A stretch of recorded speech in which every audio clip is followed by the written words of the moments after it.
Welcome to the deep dive. I am really glad you could join us today Yeah, thanks for tuning in. because we are tackling it's a really high-stakes clinical puzzle today, straight out of the emergency room. Absolutely. Our mission for this deep dive is to unpack this severe, often terrifying presentation known as severe agitated delirium. Right, which you'll frequently see referred to in the medical literature as excited delirium. Exactly. We're going to examine the underlying biology driving this state, and more importantly, how an older dissociative anesthetic ketamine is fundamentally shifting how we treat this in the emergency department. It's a profound shift, really. Mhm. To map this out for you, we are pulling from a pretty robust stack of sources today. Yeah, we've got a lot of ground to cover. We do. We're looking at peer-reviewed neurochemical studies, expert clinical reviews, and we are paying particular attention to two recent, highly anticipated, randomized controlled trials. The Lynn and Barbic trial. Right, Lynn et al. Yeah. And Barbic et al.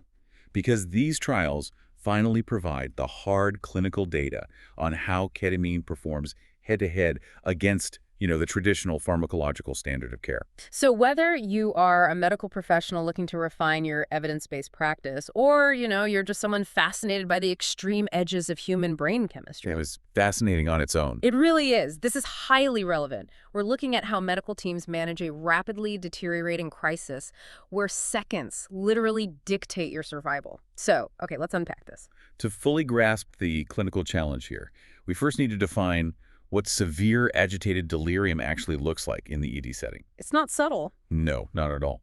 You're looking at a patient exhibiting bizarre, highly erratic behavior, unexpected physical strength, florid psychosis, and just unyielding aggression. They are actively fighting against everything. Anything in their immediate environment, yeah, including the medical staff trying to help them. They are in a state of acute autonomic distress and just completely disconnected from reality. Which means this extends far beyond just a psychiatric or behavioral issue. Oh, absolutely. Like a profound physiological derangement. Right, it's a multi-system failure. Yeah. And it's driven by a massive neurochemical cascade. The sources point heavily to dopamine as the central driver here. Dopamine, right. Which we usually think of as the reward chemical. Exactly, reward pathways and motor function. But in this specific pathology, it becomes the catalyst for system-wide failure. The research we're reviewing analyzes individuals with a history of chronic binge cocaine use. To get a baseline of the chemistry, right. Yes, because in a standard chronic user, the brain attempts to maintain homeostasis when it's constantly flooded with dopamine. It tries to adapt. Right, it initiates a process of upregulation.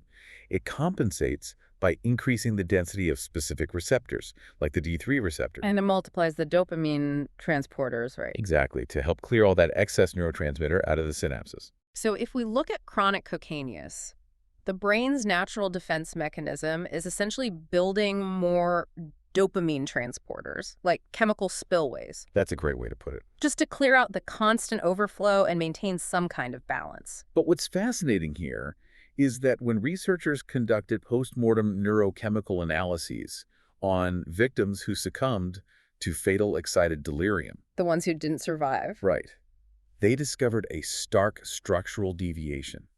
These individuals exhibited a complete failure of that exact upregulation mechanism we just talked about. They didn't build the extra spillways. They didn't. The pathology reports showed severely decreased levels of a specific native protein called alpha-synuclein. Alpha-synuclein. Yeah, which plays a critical role in the intracellular trafficking of those transporters. Without it, they completely failed to increase their dopamine transporters despite the massive chemical flood. Wow.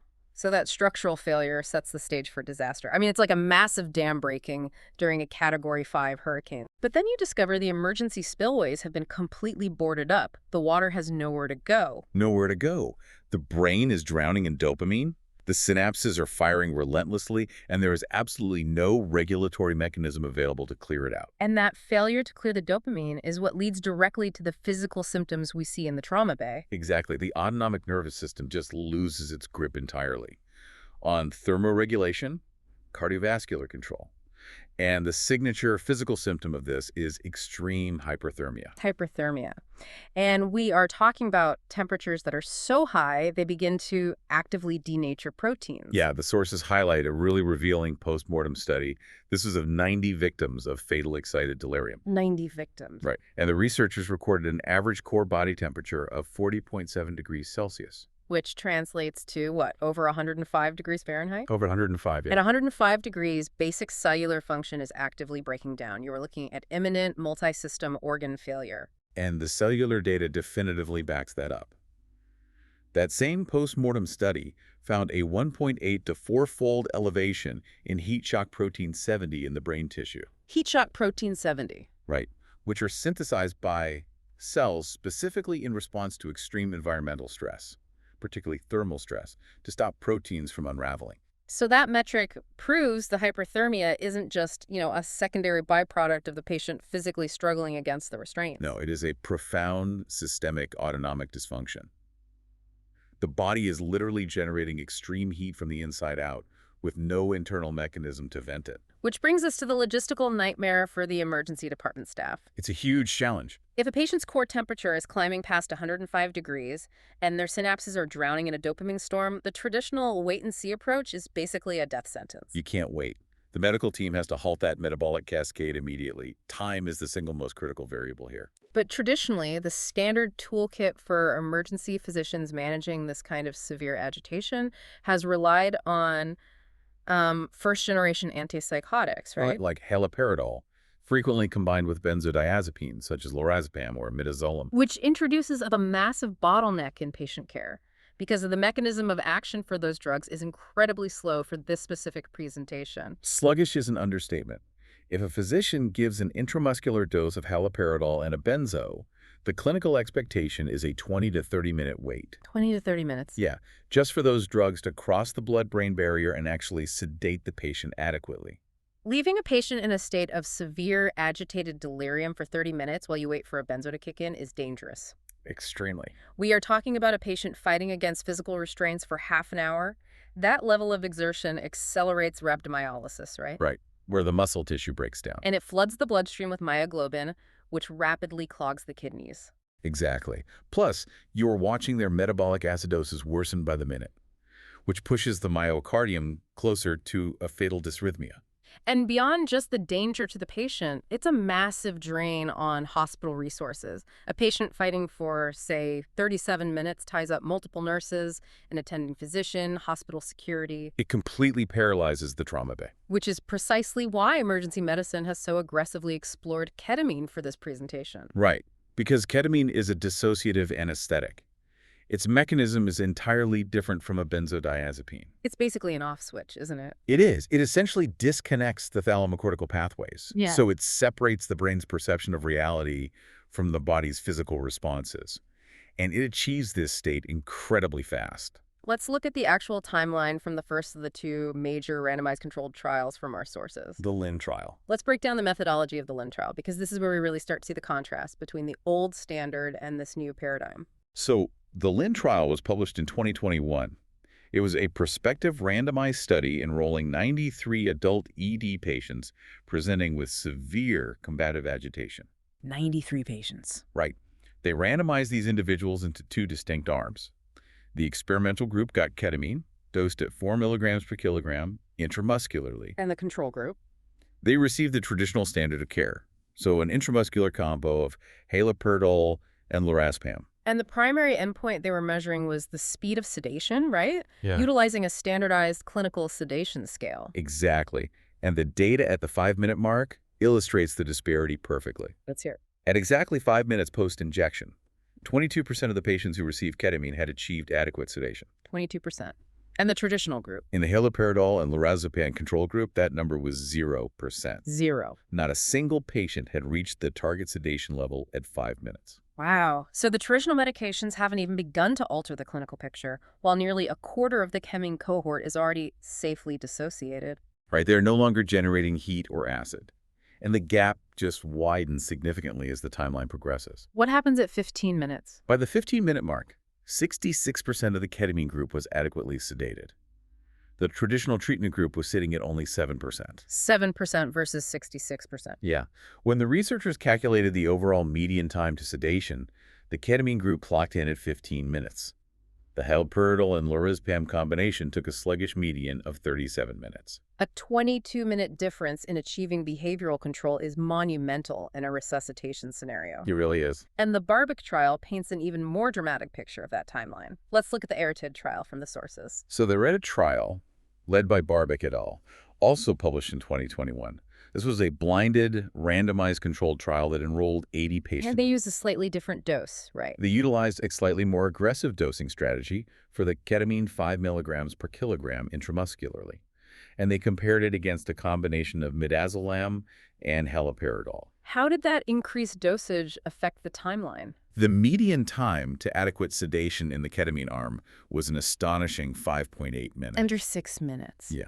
While the control group, receiving the midazolam and haloperidol mix, required a median of 14.7 minutes. Here's where it gets really interesting. Synthesizing the data from both of these rigorous trials reveals just a massive clinical advantage. Definitely. Utilizing ketamine saves anywhere from 10 to over 20 minutes of severe, high-output physical struggle. Which is everything. That is 20 minutes where the autonomic nervous system is no longer driving the core temperature toward 105 degrees.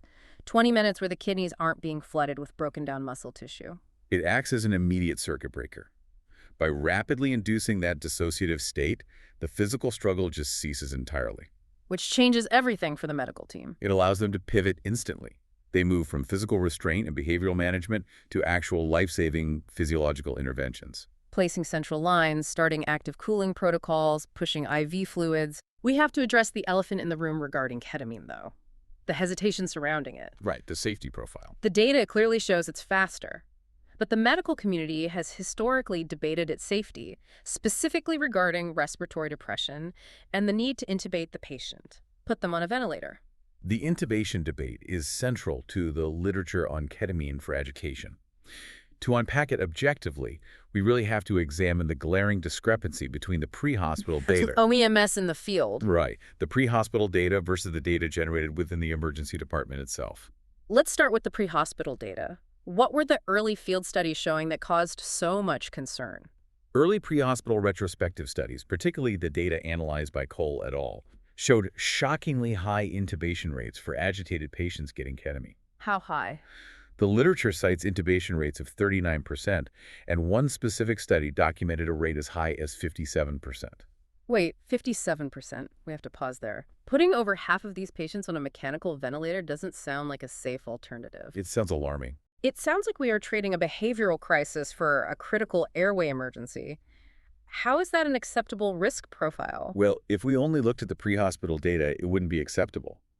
But the context of the clinical environment changes the data entirely. How so? When researchers isolate the studies conducted strictly within the controlled environment of the emergency department, those intubation rates plummet. What do they drop to? A comprehensive meta-analysis of ED-specific ketamine administration showed an intubation rate of just 1.8%. From 57% down to 1.8%. And furthermore, multiple individual clinical studies, including notable research by Hopper and Isbister, reported an intubation rate of absolute zero. Zero intubations. That is a massive statistical paradox. We are talking about the exact same medication, similar weight-based dosing given to the same demographic of agitated patients. The exact same scenario. How does a paramedic in an ambulance end up intubating 57% of these individuals, while an attending physician in the ED intubates zero? The discrepancy hinges entirely on clinical familiarity with the unique pharmacological profile of ketamine. Specifically, a presentation colloquially referred to as the GCS-3K. GCS-3K. GCS being the Glasgow Coma Scale. Right, the standard neurological scale used to assess a patient's conscious state. A score of 3 is the absolute minimum, typically indicating a deep, unresponsive coma. And the K is for ketamine. Exactly. When a patient receives a full dissociative dose of ketamine, they enter a profound trance. Their eyes often remain open, maybe with a slight nystagmus, a rapid eye movement, but they are entirely unresponsive to verbal commands or physical stimuli. They look comatose. To a provider unaccustomed to this specific state, yes. They appear deeply comatose and incapable of protecting their own airway. I can see how that plays out in the field. A paramedic is in a chaotic environment, maybe on the side of a road, limited lighting, limited backup. It's incredibly stressful. They give the IM ketamine, and 5 minutes later, the patient is staring blankly and completely unresponsive. The paramedics' standard airway training dictates that a comatose patient needs definitive airway protection.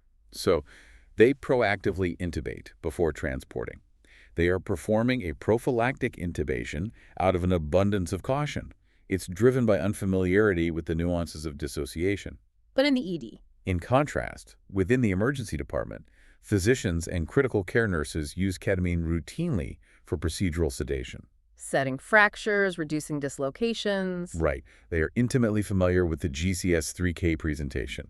They understand that while the patient is neurologically disconnected, ketamine uniquely preserves the underlying respiratory drive and intrinsic airway reflexes. So an ED physician is perfectly comfortable placing the patient on an end-tidal CO2 monitor and just observing the dissociated state. Exactly, without reflexively reaching for a laryngoscope and a breathing tube. That reframes the safety profile significantly. The high intubation rates in the early data reflect a provider response to a misunderstood state, rather than a direct failure of the patient's respiratory system. Correct. But we should also look at the other adverse events reported in the clinical trials. Ketamine isn't entirely benign. No pharmacological intervention is. And the RCTs provide a really transparent look at the complication rates. What did they find? The trials confirm that ketamine does carry a slightly higher rate of adverse events compared to the traditional haloperidol and benzo combination, What kind of events? primarily instances of transient hypoxia. So a brief, temporary drop in peripheral blood oxygen saturation, and rare occurrences of laryngospasm, which is a sudden spasm of the vocal cords that momentarily impedes airflow. And the numbers. In the Barbic trial specifically, the rate of serious adverse events was 12.5% in the ketamine arm, compared to 5.0% in the traditional treatment arm. 12.5% versus 5%. That is certainly a statistically significant increase in adverse events. A physician has to weigh that against the benefits we discussed earlier. Right. But if you connect this to the bigger picture, the clinical calculus becomes very clear. We have to evaluate those adverse events against the trajectory of the untreated disease state. The dopamine storm. Exactly. A transient dip in oxygen saturation, or a brief apneic episode that a doctor can manage with basic airway maneuvers, like a jaw thrust or supplemental oxygen, that represents a highly manageable risk. Because the alternative is. The alternative is allowing a dopamine-driven autonomic storm to rage unabated for 30 minutes. That alternative guarantees the core body temperature continues climbing past 105 degrees. It guarantees profound metabolic acidosis. Yes, and significantly increases the probability of a patient suffering a fatal cardiac dysrhythmia or entering irreversible multisystem organ failure. In the highly monitored environment of a trauma bay, an emergency physician can easily manage a transient airway issue. But they cannot easily reverse a myocardium that is fibrillated due to terminal metabolic exhaustion. That is the ultimate clinical trade-off. You accept a known, predictable, and manageable airway risk in order to immediately terminate a chaotic, highly lethal metabolic threat. Exactly. Which brings us to a crucial clinical implication highlighted across all the source material. Because ketamine acts as such a profound off switch, it is strictly reserved for the most extreme presentations. It's not a magic wand for any agitated patient. The clinical guidelines are unambiguous on this point. Ketamine is absolutely not indicated for mild or moderate agitation. You wouldn't use it on someone who is just verbally aggressive. No, or intoxicated but redirectable. Any patient whose physiological state is deteriorating so rapidly that they require ketamine for immediate life-saving control is, by definition, a critically ill patient. Right. They must be managed with the exact same level of urgency, clinical respect, and resource allocation as a level 1 trauma patient arriving with a gunshot wound. So practically speaking, what does that protocol look like in practice once the attending physician makes the call to administer ketamine? The administration of ketamine must trigger an immediate, full-scale resuscitation protocol. The moment the drug is injected, the patient can no longer be managed in a standard psychiatric observation room or just a hallway bed. They have to be moved. They must be transferred immediately to a dedicated resuscitation bay.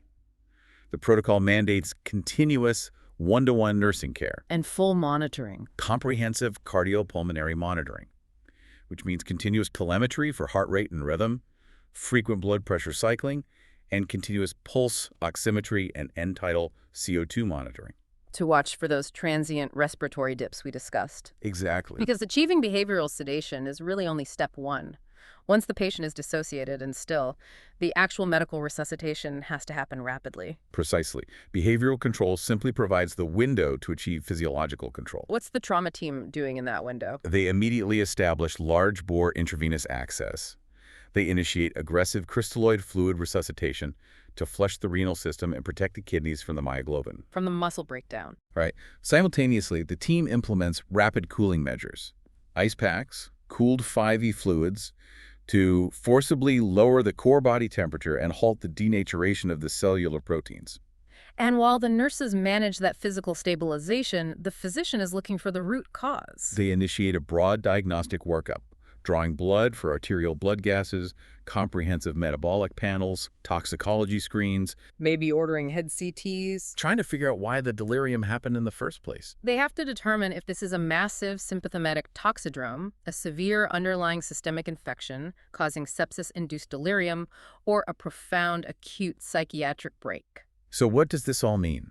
It means the true clinical value of ketamine in emergency medicine extends far beyond just making a violent patient quiet. Much further. Its actual value is acting as a highly reliable, rapid-onset biological circuit breaker. It halts the lethal autonomic cascade instantly, buying the medical team the critical time necessary to safely investigate the pathology and save the patient's life. That summarizes the paradigm shift perfectly. It takes a chaotic, rapidly fatal presentation and transforms it into a highly controlled, manageable resuscitation scenario. Let's briefly retrace the path we took today. We started by defining the severe biological reality of the dopamine storm.